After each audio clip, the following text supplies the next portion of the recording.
Hello, everyone, and welcome to the Talent Gap Fireside Chat, where we talk about causes of and solutions to the talent gap. I'm your host, Pete Strauss, and joining me today is Erin Wiseman.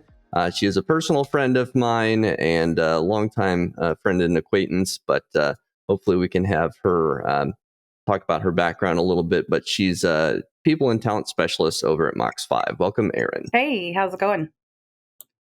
Good. Well, thanks for being here. Could you give our audience a little background on your career so far? Yeah, so I have been in recruiting since early 2018.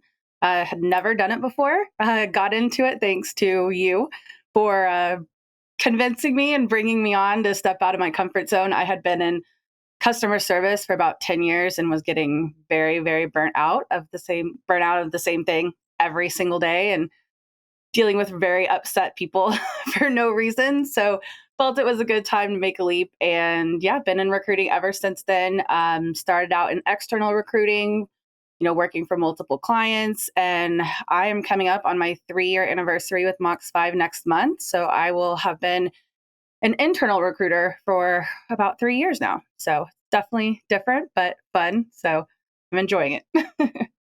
Awesome. So you've been on both sides of the proverbial fence. Mhm. For those that don't know, what does Mox 5 do? So we are a cybersecurity company. We help organizations respond to incidents and minimize the risk of a future attack.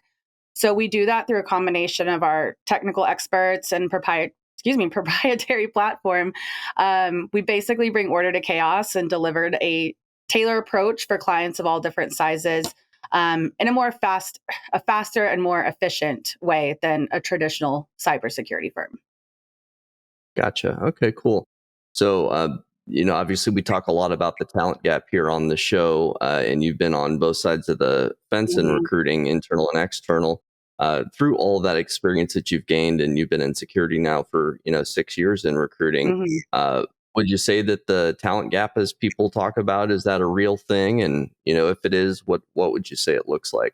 I mean, I definitely think there is some sort of gap, especially within cybersecurity for sure.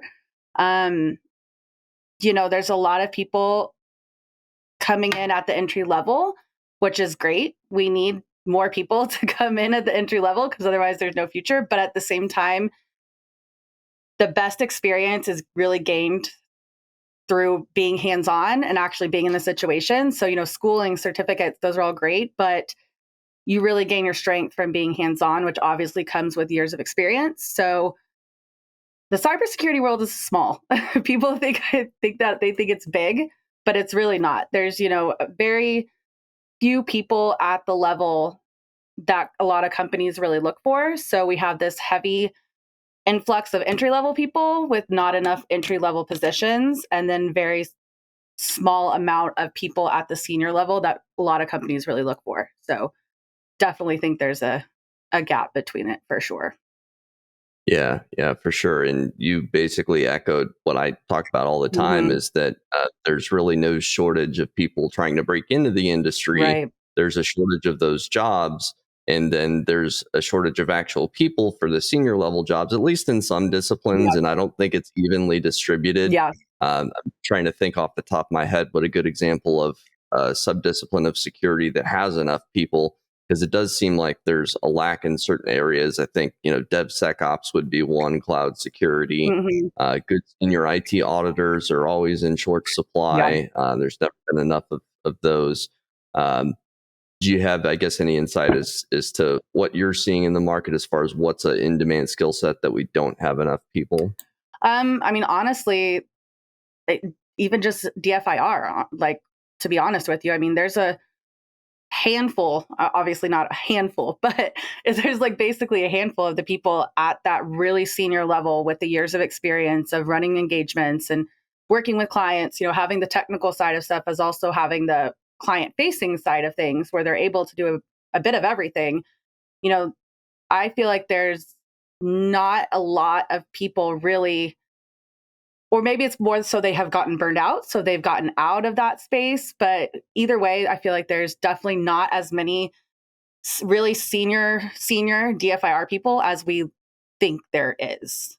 A lot of people get to that point in their career and they're ready to be done with consulting. So it's hard Yeah, to get them to stay in that client facing arena when some places just run them into the ground. So, yeah, I would say it's on the order of magnitude of maybe hundreds of people mhm. with that are senior DFIR consultants. Yeah, It's not thousands. It's definitely mm, not tens of no way. thousands. Definitely not. Like you said, it's a small and tight knit industry for sure, Mhm. especially in DFIR. And obviously, over the last couple of years, it's been even more chaotic with the ebbs and flows of all the DFIR work, the ransomware Right. engagements, and Yeah. business email compromise. It's not a very steady line. No, So definitely not for sure.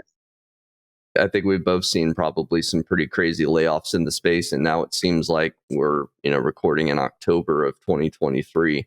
Seems like it's going on the uptick again. There's more hiring happening in the Yeah. consulting world. I mean, it definitely seems like I remember, gosh, probably early 2022, I want to say. I feel like every single day, hop on LinkedIn and there's another company doing layoffs. Like, I feel like it was an everyday thing. And, a lot of those companies are like coming out of COVID and they're ready to hire and ready to get back to normal. And, they built the team up huge back to where it was maybe pre COVID times.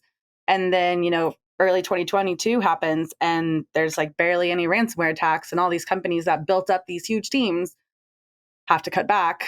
And it's unfortunate. I mean, I understand, got to do what you got to do, but at the same time, it still puts people in that bad situation. And sometimes it takes some time for them to find another position that ends up working out. So it's definitely been a weird kind of like 2022, 2023 has definitely have been different than it had been in the past. That's for sure. Yeah. And I mean, if the whole industry is hit Mhm. by a downturn in the number of engagements, breaches that are happening, then everybody's laying people off. Then there's a glut of people on the market, and they're all fighting for a small handful of jobs. And Mhm. traditionally, the consulting firms would really only want to hire away from other consulting Right. firms. And if there's not very many consulting firms hiring, the jobs get even more sparse. And so, like you said, I think there's a lot of people going internal these days and getting Mhm. burnt out with the hustle and bustle of consulting. And Yeah. the question then is, what happens if there's another huge upswing, and what happens if it continues on that super high, sharp pointed in the upward direction Mhm. trajectory? What do we do to get more people? Because it's not like you can just turn around and train a senior DFIR consultant overnight. Right. So Yeah. it's like you have to be building a pipeline of people constantly. Right. Um, have you guys been able to do that at Mox 5, hire more entry level and build people up, or is that something that you've looked into at all? So for us being a small organization, we're only 37 people as an entire company right now. So as we're building the company and building the team, really honestly, what we're looking for at the moment would be those more senior people who have the experience already working with clients and running engagements. Just because we're ready, we need them to be ready to basically kind of jump in, head first, like not necessarily jump all the way into the fire, like dip your toes in a little bit, like get a feel for it first. Obviously, we don't just throw people in and expect them to know what to do. But I mean, right now, what we're looking for is definitely the more senior people, just because based off our size and the amount of engagements we do, we really have to have that person who's able to immediately jump in rather than having to train them up to get them where we need to be. So, And it all depends on business model too. right. Like I know you guys are big on hiring very, very experienced Yeah. people that, don't need any hand holding, that Yeah. they've been leading those types of things their entire career. Yeah. Not every firm is built that way. I Right. think especially a lot of the MSSPs out there that have like an outsourced SOC model, Hmm. I think they have a really good business case for hiring, Yeah. tier one analysts and then moving them up through the ranks of the SOC, Yeah. and then eventually maybe into the more technical forensics work and stuff like Yeah. that. So I Definitely. think there are paths. It depends on the company. Right. Any thoughts on? So we have this whole elephant in the room, AI looming Mm. on the horizon. Any idea what, or do you have any theories as to what that's going to do to some of the more entry level pipelines that some companies have built? Yeah. I mean, honestly, AR makes me a little nervous. Like, I mean, it is awesome. It's blows my mind sometimes the things that AI can do, but it also does make me a little bit nervous because I really do want to see those people constantly kind of wanting to get the like people coming into cybersecurity. I want to continue to see that because that's the only way the industry is going to keep growing and expanding. And I think, like you mentioned, people getting in at the tier one analyst level, that's the perfect way to really build your career. Start out there, get your feet wet, figure things out. Like then you can work your way into being more of that senior consultant, working with clients, that kind of stuff. And I worry with AI that a lot of those things and those tier one level SOC positions are going to be able to be done by automation and AI. I mean, and that would, I feel like, be very unfortunate because without those type of entry level positions, people are just going to get discouraged and they're like, well, why did I even get into cybersecurity if I can't even get a position? Like, might as well go do something else at this point. Like, so yeah, AI, it's very interesting, but it's also makes me a little nervous. Yeah, I mean it's bad enough as it is. I would put, the number tens of thousands of people at least trying to break into the industry Mhm. right now. And people are saying on LinkedIn, I see it all the time, I've applied to 1,000 positions and I don't have one yet. Yeah, It's just hyper competition. And so I think as an industry, we need to figure out a way to just open up more of those entry level roles to build a pipeline that's sustainable, mhm. that we know is going to benefit not only the people breaking in, but also the companies long Right. term. And the business case I usually make is, all right, yes, it's going to take some time and it's going to take some Mhm. money and it's going to take some man hours, woman hours to train all these people up. Right. But once you have the infrastructure in, then you can move people through this process consistently for the foreseeable future. And you don't need to invest all that once you've invested it once. Right. And so you basically have a machine cranking out good people, and you don't have to go out to the market and reactively hire every Mhm. minute, pay top dollar for, the people that have been in the field 10 plus years. You're getting people for pennies on the dollar, really, when Mhm. you look at entry level folks compared to people that Right. have been doing it a long time. Well, and yeah, I mean, I honestly feel like I haven't seen, maybe I just haven't been looking in the right place because obviously those positions are a little different than ours, the SOC analyst kind of tier one type situations. I haven't seen a ton of those openings recently on LinkedIn. Like I still see quite a bit of people sharing like, hey, here's a, entry level tier one position. I haven't seen very much of that recently. And I get maybe that is because I know a lot of places are also, you know, putting positions offshore. In this economy, it's a lot cheaper to move a team offshore rather than have to hire, on site or anything. So I know that's been a thing I've run into quite a bit recently too. Um, in terms of people getting laid off, moving teams offshore to save money, all sorts of stuff. I mean, the economy these days is a little bit crazy. So, I mean, I understand companies have to save money and make money at the same time, but it is a little discouraging, I would say, for probably people at the entry level looking for those type of positions. So, Yeah, and I think there's a couple of things happening there mhm. too. I think a lot of jobs never, those entry level jobs rarely even make it on to LinkedIn. Yeah, I true. think most of the time somebody refers somebody because there are so many people trying to break Yeah. in. The chances are somebody in that organization Mhm. that's more senior, Yeah. they already know somebody who's junior. They're mentoring folks, so Right. they can easily refer somebody in. And then the few that do make it to LinkedIn, they get thousands and thousands of applicants. I Yeah. don't know if you saw that. Did you see that job that was posted by ThreatX not long ago? I, It was an I, entry level. I think I did see it because feel like I took a look at it and I was like, didn't it have like 10,000 applicants or something crazy like that? Yeah, it was over Oh my 5,000 for one goodness. job. That's insane. Yeah. Yeah. So if you figure that that's just even a subsection of the market, there's at least tens of thousands of people trying to break in. I would So, not want to be the um, recruiter going through all those applications. That's a yeah. lot of applications to go through. Well, and that's another thing too. That's a I think rampant problem in not just security, but really recruiters overall. I Mhm. don't think recruiters are generally incentivized to get back to people because they're so busy. They do have so many applications. Yeah.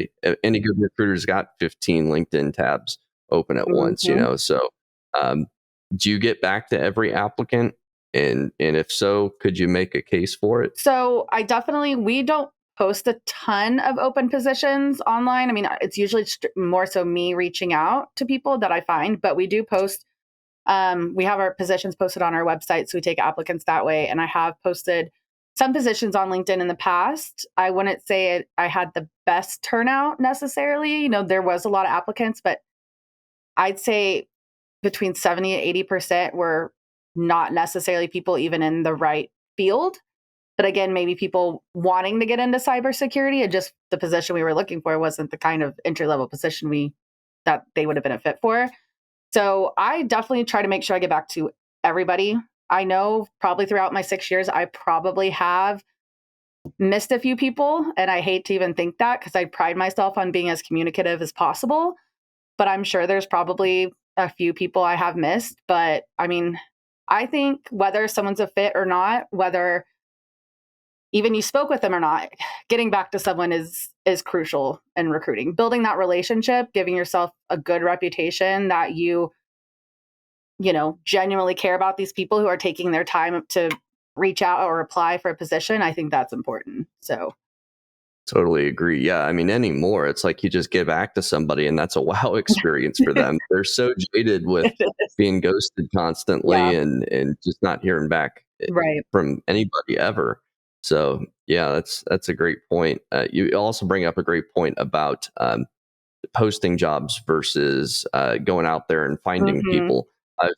Anybody who sees me on LinkedIn, I'm always advocating for recruiters to do the Yeah. legwork of going out to the market and finding people that are fit for your job Mm-hmm. versus posting a job, getting those thousands of applicants, and then all of a sudden you have a glut of people that aren't Right. fits, but you still should get back to Yep. them. But if you don't, then you damage your employer brand. It's much more efficient and you save everybody's time if you just go out there and find people that are more likely to be a fit. Yeah. So I wish more recruiters did that. But alas, Yeah.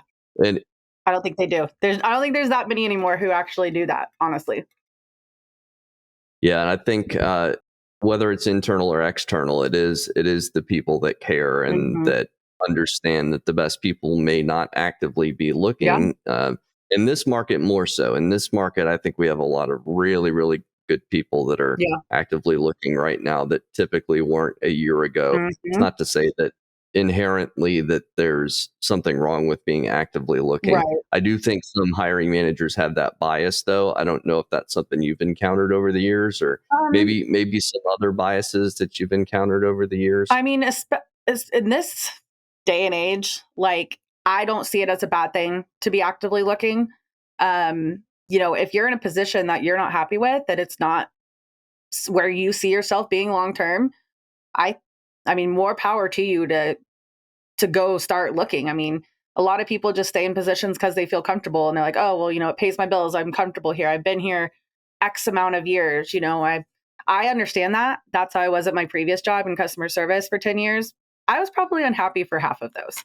But because it was comfortable, I'm like, I'm just going to stay. So I see actively looking.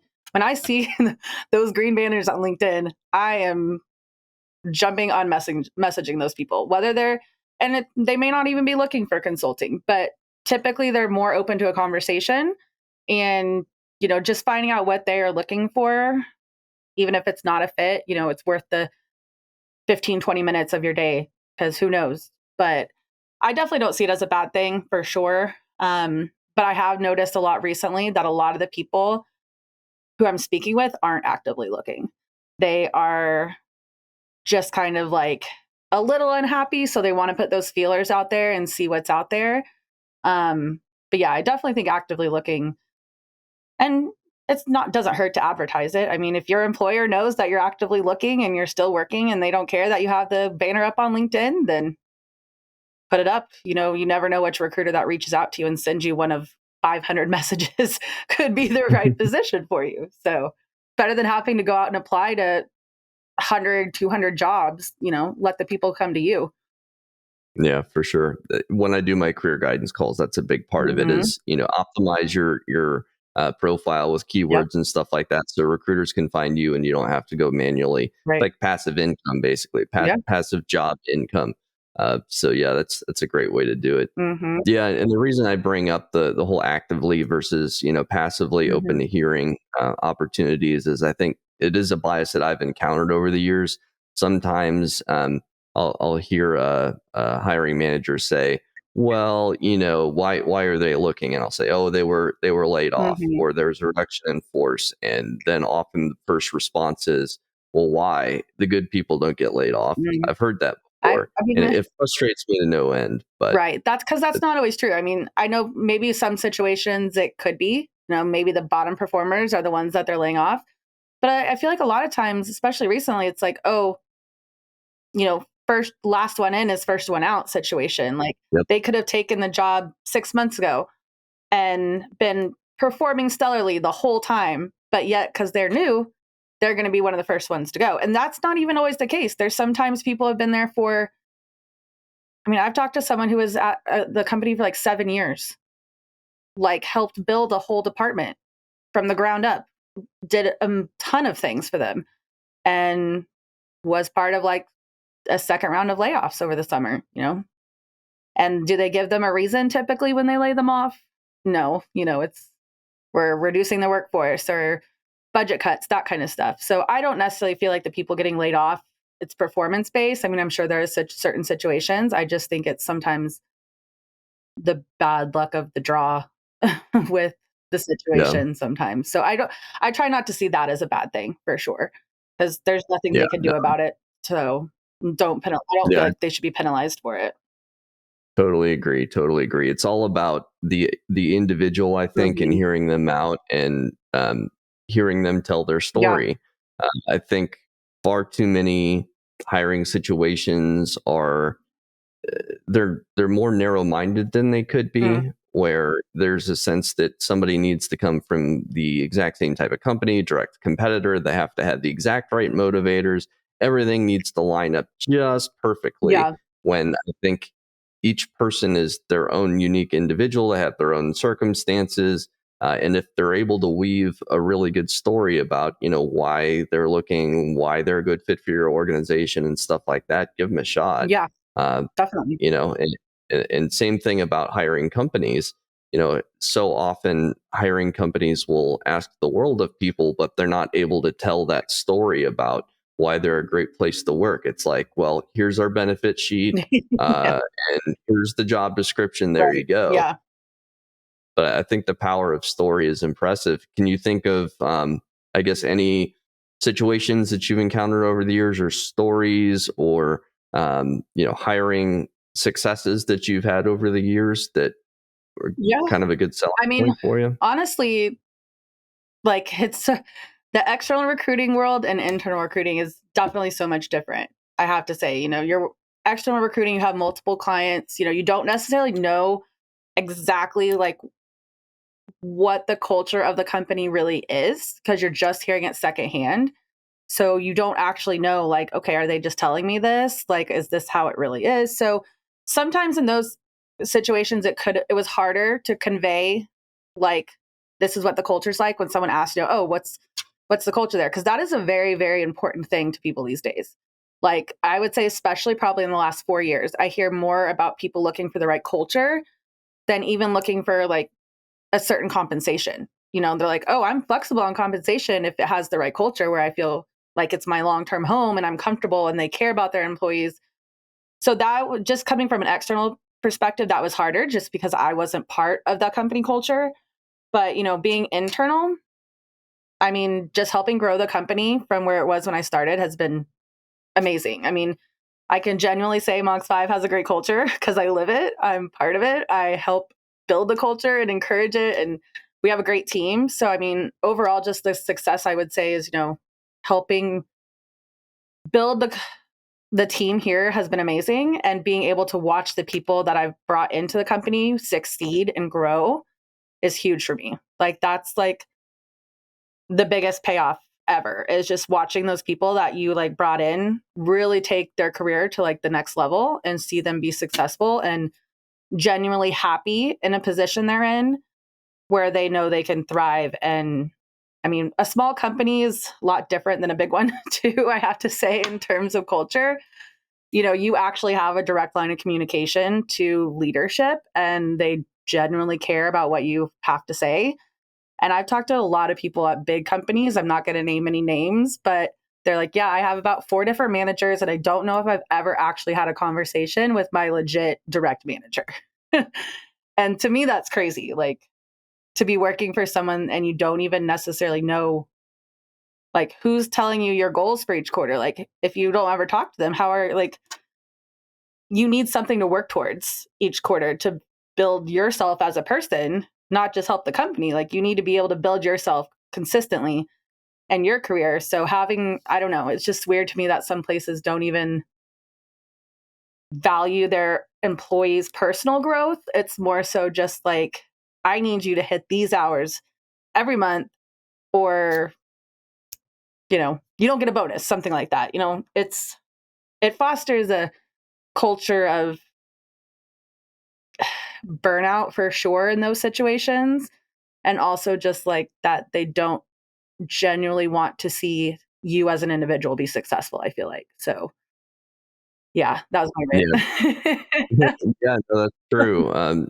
Like you said, especially in larger organizations, some of the great hiring managers I've talked to on the podcast, Mhm, though, they're able to create a team culture which is very cohesive and mhm. tight knit and stuff like that, even within a larger company Yeah. that doesn't necessarily have the company culture. So there's a way to remedy Mhm. that. It's just you have to really pay attention to your team and make sure you're putting in the hours and you're Right. spending once a week at least with each person, understand what their Yep. goals are and align that to the team's goals, to the company's goals. Mhm. So it's a hands-on way of managing or leading without being micromanagey. Right.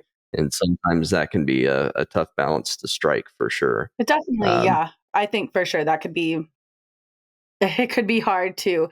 But at the same time too, I mean, I feel like if your employee knows exactly what they need to do, I don't feel like I hope micromanaging is a thing of the past at this point, but I know there's still definitely, I mean, I still talk to people who one of the reasons they want to leave their company is they feel like, someone's always breathing down their neck telling them what to do, even though they know what to do. And they'd be able to do it if they would just stop hovering over their shoulder and making sure they're constantly, checking all the boxes and that kind of stuff. So I would hope that'd be a thing of the past, but obviously not. yeah, I mean there's different management styles too. Hmm. Like when I first started in recruiting as an external recruiter, I was with a large corporate staffing firm, won't say who, but everything's centered around KPIs, key Hmm. performance indicators, our metrics. It was about how many calls you made, how many people you talked to, how many interviews you got, Yeah. how many submittals you made, how many resumes submitted, how many offers and starts you got. But in all of those numbers that they tracked, number of people we got back to is not one of them. So we had no incentive to get back to people when Hmm. our necks were being breathed down constantly about our numbers. Some of the ones that make candidate experience good, they paid absolutely zero attention to. Yeah. And I think when you construct metrics like that, they drive behavior. Just like if you were to, punish people for doing certain things or rewarding people for doing certain Mhm. things, metrics inherently drive behavior. So, Yeah. could you think of, I guess, any other sort of drivers or motivators of behavior that you've encountered as a recruiter? Like, what are some common ones that you find when you talk to folks? Um, I mean, definitely I would say, you know, utilization billable hours is a big thing. I cannot remember well, I wouldn't say the company anyway, if I even remembered who they were, but large organization. I talked to someone recently and, their whole bonus structure is completely based on like, you don't even get a 5% bonus until you hit, oh gosh, what was it? I think it was like 95% utilization for like a senior consultant. So they're having these people regularly hit like 170% utilization, which is insane. Like, when does that person sleep? But at the same time, if they're in their head, they're like, well, if I want a bonus, I got to keep going and going and going. And maybe the higher I go, the more bonus I'll get. So that's just crazy to me because I mean, it really does. That's just to me like a culture of encouraging people to get burnt out. And end up hating what they do and not wanting to do it anymore. So to me, that's just the craziest thing. I mean, I understand you want to make money and everything and you got to hit targets, but to me, that's 95% is a lot. That is a lot to be, yeah. So to me, that's still the craziest. Just some of the numbers that I hear in terms of metrics and utilization and billable hours is just insane, in my opinion.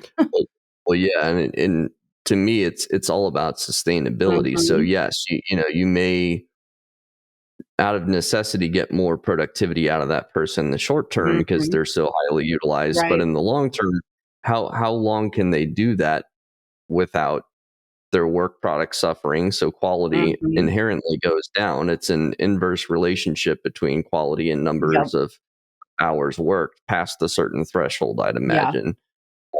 And then you get all the intangibles, then you get turnover. How mhm, much does that cost you? Especially some of these senior people, it costs so much to replace them. The yeah, old statistic is it's 6 months of somebody's salary to replace them, and for somebody senior in DFIR, that's a pretty hefty bill. That's a definitely. lot more than you would pay a recruiter. Yep, So, you got to take that into account. Um, Obviously you're very in tune with the culture at your current company, mhm. being on the internal side now. Have you implemented any sort of best practices for retention to make sure that you're not paying fees or paying half somebody's salary constantly when they leave? I mean, as a small company, I feel like one of our biggest things for retention is, again, the culture. I mean, you generally have a company that wants to see you do your best and be your best. So if someone's had like a crazy week and they're online 12 hours a day, like every day working with a client, we want to see them step away from the computer for a while. How about you take like a day or two and like decompress? Like, you know, there is a lot of people within the DFIR industry that just have that kind of mindset. Like they're very hard workers. They like what they do and they work hard, but sometimes you have to tell them, you need to step back a little bit and just take like a day or two and not be on the computer. Like don't look at the computer screen. So, I mean, in terms of our retention, I feel like that's just having the culture we do has been huge. Um, we're very collaborative. We want to hear your voice. We want to hear your suggestions and what you think. If there's ways you can see something be improved, share. That's how we get better as a company and that's how you get better as an individual. I mean, we encourage that open dialogue, which I think is big because a lot of people and I think other companies can be really nervous or, too scared to bring up an idea or a suggestion because if they think of a way to do something better, you never know who might get offended that, oh, their way is not good enough type situation. So I think having that collaborativeness and open dialogue is key within a company because if their voices are heard, they know that their opinion matters and what they say matters. And I think that makes a big difference in overall long-term happiness of an employee. Knowing what they say actually matters and that they're actually genuinely heard and cared about. I think that's a huge thing that probably a lot of companies might be lacking, I think.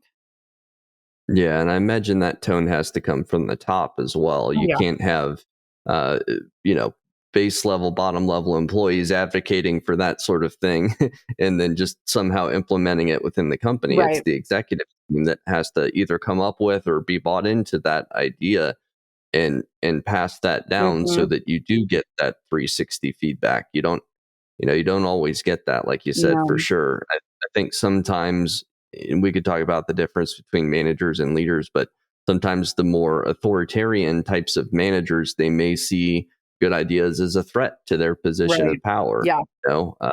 They like being in that management role, Mhm. and maybe it's a great idea, but if it Yeah. they think it doesn't reflect well on them Right. because it's an underling, quote unquote, that came up with that. Yeah. Whereas I think good ideas elevate everybody. Exactly.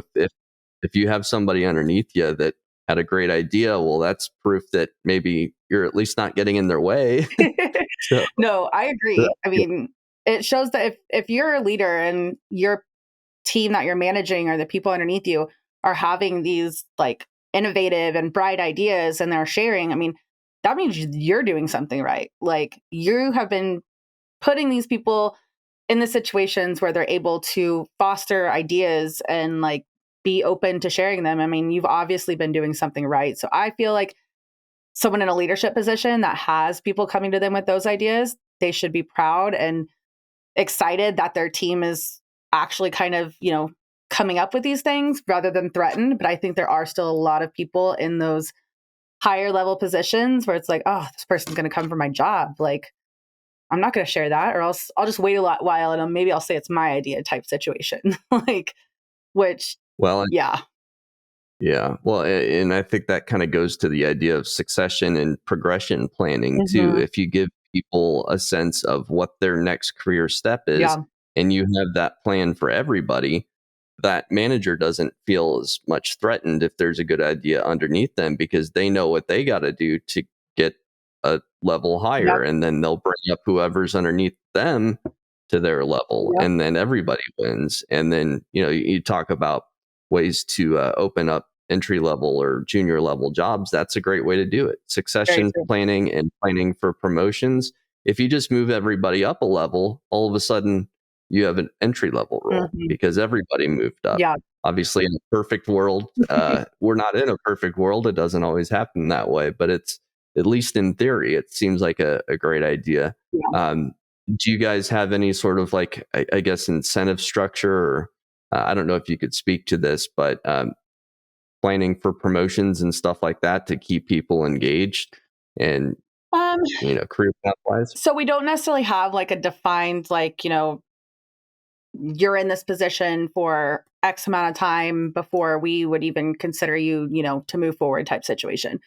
For us, it's just more so what you do, what you show us that you're capable of, your attitude, your performance, how you work with others. I mean, for us, it's really just 100% depends on the person and what they are really show that they're capable of. I mean, if someone comes into a position and knocks it out of the park and just blows it completely out of the water with what they're capable of, we're not going to necessarily hold someone back from moving forward in their career just because of like timeline or stuff like that. So for us, it's really, really just based on the person and what they show that they can do. So some people may move forward quicker than others. And that doesn't say the person who isn't moving forward as quick is incapable or not doing their job. It just means, for me, I think it's really comes down to like, yeah, what you can do technically is one thing, but your mindset and your attitude and how you handle situations really is what shows me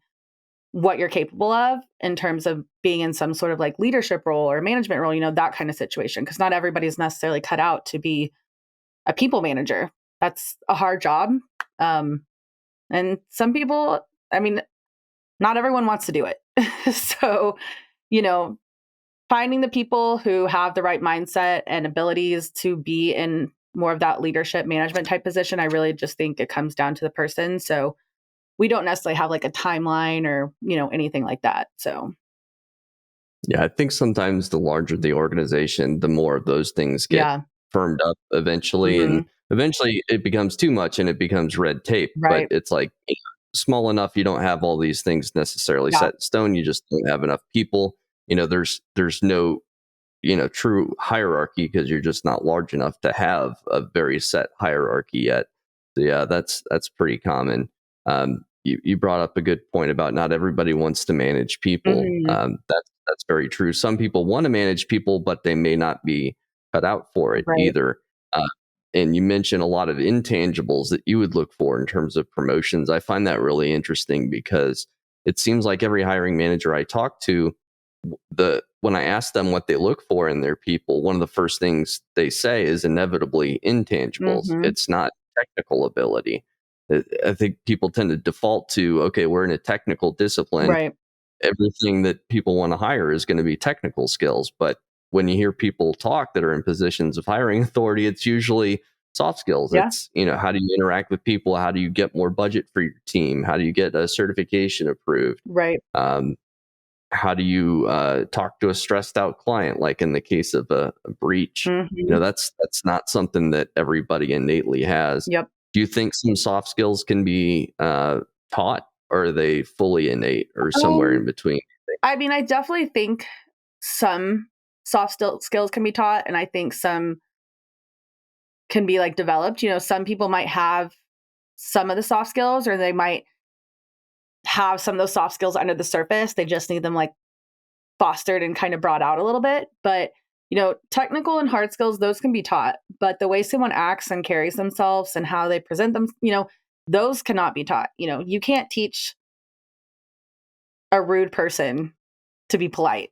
I mean, maybe you can, but a lot of times in situations, someone's true colors are, you can't really change that. So if someone doesn't have the right attitude, if they're all me, it's all about me, I'm the best, I'm going to do this, they're not going to really be able to succeed in a team environment. And, in a small organization like us, that's not what we want. And that's, we want someone who likes working in a team environment, who has their teammates back, who knows how to speak with clients in stressful situations and be able to provide that calming, trust. Like, we want to be their trusted go-to people. So you have to have the right attitude for that. And I can say that it's usually, so far, I've usually been able to tell within the first like 10 minutes of talking to someone on a screening call if they have the right attitude or not. They usually show them their true colors pretty quickly. So, but Yeah, it makes some people can be taught stuff, but some people, by the time you get to a certain point in your career, you're set in your ways. There's not much anyone can do to tell you any differently, because you've already made it that far. Why should I change anything? And I think for some people that can really be their downfall, in my opinion, because you could have the best technical skills in the world, but if you have a bad attitude, no one's going to want to work with you. Well, yeah, I mean, at some point too, when you're an adult, your personality is basically set in stone. Hmm. So if an employer has to try and change your personality to get you to act in a certain way, that's just not going to work, because Mm-mm. they're not going to be able to. No. If the way you act is a reflection of your personality, there's only so much wiggle room there. Very true. You can teach people a little bit of something like manners or Right. politeness, that can be taught, but their inclination to want to be polite, you can't necessarily teach. Exactly. Uh, Yeah. so yeah, you mentioned screening for that. It seems like to you is, and to me as well, really is more of an art than a Yeah. science. It's, you just kind of know it when you see it, Mm. when somebody has that right attitude. Yeah. Could you think of any like tangible markers that you might, if you were to think about it, like things I- that would show that this person does have the right attitude? That's a hard question when I try to think about it, because it's just like a feeling you just know when you're talking with someone. Like, you just kind of, the way they present themselves, the way that they speak, you can kind of just tell that, oh, this is someone I would get along with. This person would get along with the team. I could see them having X, Y, and Z person's back if they on a engagement. It's just something you can kind of just feel. But typically for me, if someone in the very first, like the first question I ask is always, are you actively looking? Like, what made you decide to actively look if you are? Like, what is your current position lacking that you're looking for in your next one? If the first thing they say is money, to me, that's usually a red flag, which I hate to say that because, I mean, we all have to make money. We all have bills to pay. I understand. And a lot of times people are leaving a position to go to find a higher paying position. I understand that. But that, I feel like that shouldn't be like, I don't know, the main driver to me, in my opinion. Like, that's usually a red flag to me. But, and then if they, in the first 15, 20 minutes of our conversation, are just constantly talking about me, like, I'm the best at what I do. No one can do better than me. Like, I do this the best. Like, if they're not, don't have any aspect of being team oriented or able to be a team player, to me, that's another red flag.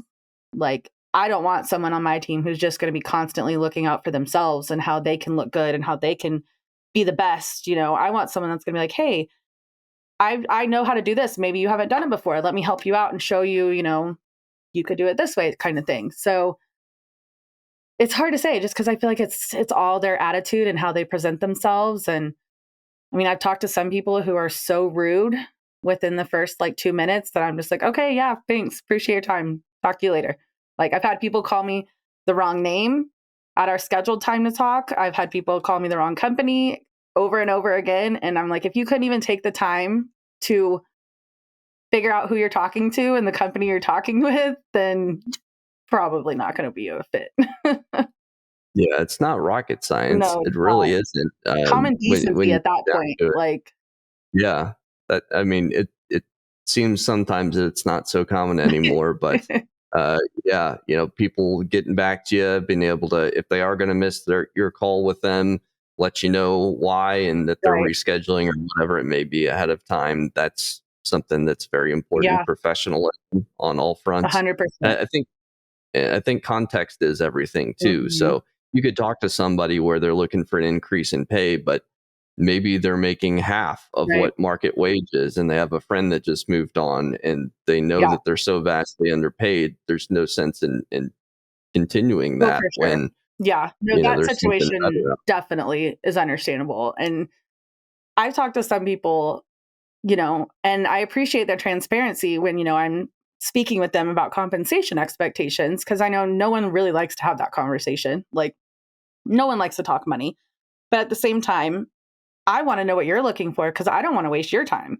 I feel like you not answering my question in that aspect is doing you a disservice, because if I think you're a perfect candidate, but we're miles apart on what compensation you're looking for, that's just wasting your time where you could be, exploring other positions, but where you are able to get what you're looking for. But there are I've talked to some people who are like, I'm going to be fully transparent with you. I'm at XYZ and I'm looking for a bump $20,000 in my next position. And I'm just kind of like, okay, why do you feel that you deserve a $20,000 bump in compensation for your next role? Like, what is it that's making you feel like that's what you should be getting in your next role? When obviously you've been in this role for 3 years or something, and that's where you're at. Like, so there's definitely people who deserve to be, at a higher compensation. And I understand that. But there's also those people who are just like, oh, if I leave, I have to get more money. Like, that's just how it is type situation. I'm like, that's not necessarily how it works all the time. Like, Yeah, and as a hiring company, you have to be careful about those motivators on the front end right. because depending on how you hit those motivators, they may stick around or they may not. Like me as an external recruiter, I have to worry about our guarantee period for the candidate that we place. Yeah. As an internal recruiter, you're also putting your name on that person and saying, Hmm. "Look, I talked to this person, I vouch for this Yep. person, I think they're going to be a good fit." And if they leave in 2 weeks after they start, it's not a good look Yeah. for you, even if For it sure. wasn't your fault and you did your due diligence, Oh, yeah. which, I'm sure you've seen that happen before where people are fickle. You can't always guarantee that they're going to stick around, Right. even though they say all the right things and Exactly. stuff I was like gonna say, you always get those that. few people that like check every box when you're talking to them. And even in the interview process, they'll check every box. They know exactly what to say. And then, they get in the position and it's just like a totally different person from the person that you spoke to or the person that, the whole team interviewed, basically, like, the people on the hiring team that interviewed these people.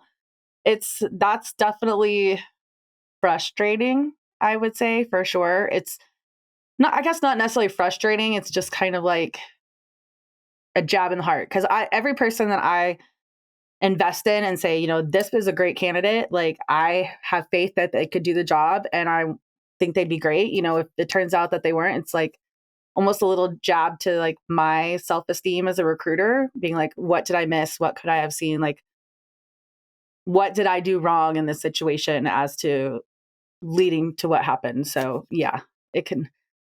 Yeah, that's one thing about being an internal recruiter. I love to see all the successes and I love to see everybody grow. But then there's those times when it's just like, ugh, what did I do wrong as a recruiter that led to this situation? So, Yeah, well, that self reflection is important. I think mhm, that differentiates a really really good recruiter from a not so great recruiter is realizing what we've done wrong, figuring it out mhm, quickly, moving on, and not perseverating on it. I personally have the tendency to do that. I think a lot of recruiters who really do care, they do have that tendency Yep. because they invest so much of themselves in that person, in that hiring process, Hmm. that, like you said, it's like a blow to your ego or yourself almost when somebody doesn't work out. Are there any lessons that you've learned along the way having that sort of thing happen? Like looking back, hindsight being 2020, did you learn anything specific? I mean, honestly, looking back, like I didn't see any red flags that I could have really got from the situation, and I mean, also not, it's nothing against that individual. Again, we're a small company. Sometimes a smaller company environment isn't necessarily the best fit for everybody. And obviously, if you've never done it before, you're not necessarily going to know that until you're in the situation. So, I mean, I understand that sometimes it's just not, we're very, very fast paced here. I mean, I know all consulting firms are, but things move very, very quickly. And sometimes it just isn't a fit, which I get. But it's hard to say. I mean, looking back, I don't know. I mean, I feel like I ask all the right questions, and it's hard to gauge if someone's telling you the truth or if they just want the job. If you've been looking for a job for 6 months or 2 months, whatever, you're going to say you've probably done a lot of interviews and you probably know exactly what to say to get to the next step. So it's hard to kind of look back and try to figure out what question could I have asked that may have given me the answer that I didn't see. It's hard to say. So that's something I'm Yeah, just constantly trying to learn is, okay, what can I yeah. ask from this situation to take it into the next situation? Well, you may not, sometimes the answer may be there is no Right. answer. I think in order to minimize the chances of that happening, it does help to have people in the interview process that come from varying Yeah. backgrounds at varying levels. Have an executive talk to this person, have Mhm. a recruiter talk to this person, have uh, their direct manager and or maybe somebody at their level. Yeah. That way you get the viewpoints from people of all different backgrounds and uh, put their heads together, and maybe somebody who's going to be their direct peer versus their direct supervisor or an executive is going to notice something that the higher ups wouldn't, just Right. because they're in that job day to day. And so they're more apt to recognize those sort of things. Very true. So, like you said, going back to collaboration, super important. Well, we are actually coming up on time. It has flown by. So, uh, just one last question Yeah. for you, Erin. Is there anything we're not talking about in the industry, but we should be, especially as it relates to hiring? Hmm. I mean, I like the point that you just brought up in terms of just having a kind of wide array of the people involved in the interview process. I think there's a lot of companies who don't do that. And I think they are missing a lot of things. With us, we try to have people of varying levels involved in the interview process from start to finish, executives, peers, direct hiring managers, people from other teams that they'd be working close with. So I think that's a big thing that a lot of places are lacking. Um, and I feel like a lot of times these days in recruiting, there's so many different recruiting agencies out there that just want to like get as many people in the door to be recruiters as they can so they can get as many calls and stuff out there. And they don't genuinely actually care about some of the people they talk to. Like, I don't know. I think that's something within the recruiting field that I would love to see change is just actually having recruiters who genuinely care about the people they're talking to. I mean, I like connecting with people. I like finding out, what they're really looking for. And I can honestly tell you, I think I know every single person's name. I still remember every single person's name I've talked to. And at this point, it's a lot. But like, I genuinely want to see them be successful, and whether that's with us or someone else. And I think a lot of recruiters, they don't really care what the person does after they are off their phone or off their screen. So that would definitely be something I would love to see change in recruiting. Just a little bit more compassion for your fellow human and their future, basically, I guess. Yeah, well, I've certainly seen that having worked for a large corporate staffing Mhm. firm, the transactional nature of Right. recruiting. And I Yep. think KPIs drive that. If you give Mhm. people the latitude to extend their talk time, to actually connect with Yeah. people and not be constantly worrying about their numbers, they're more likely to be able to have the latitude to care Mhm. about people. Yeah. So, And that leads you to finding the right person, I feel like. I mean, and the more conversation you can have with someone that's genuine and they know that you actually care about what you're saying, they're more likely to open up to you and tell you, hey, this is actually what I want. Like, this is what I want to do long term. You're more likely to actually make that human connection and actually find the right person for the position you're looking for, rather than just, okay, you check this box, this one. Sure, I'll send you through, like, whether they're a fit or not. So yeah, and ideally more so with that strategy, you would get longer term matches too, because like you said, you're understanding people on a deeper level and going past the surface. Okay, this person's not just going to be here for 6 months, they're going to be here for 8 years. That's a huge difference in the company's eyes, and obviously your eyes as well, knowing that you connected that person. That's a great place to end.